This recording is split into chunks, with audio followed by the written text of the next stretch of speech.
You always want what you can't have, and when you have it. iQOO is expected to take off covers from the iQOO 9 series of flagship phones on February 23 in India.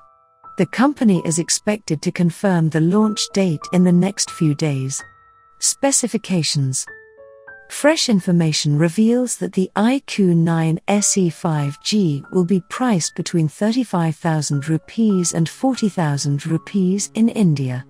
The iQOO 9 SE is expected to arrive as an affordable flagship, which will allow it to rival the likes of OnePlus 9 RT, Xiaomi 11T Pro.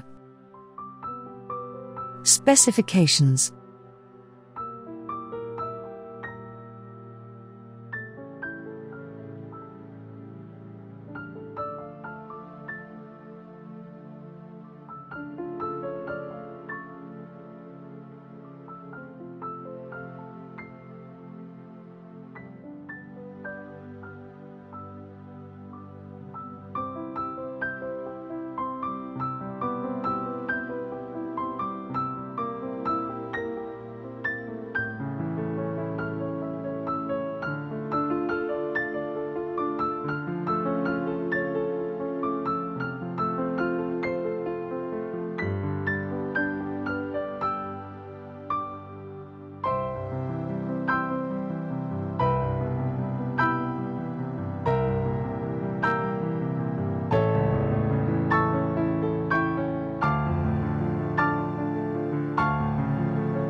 That's the news we have got today.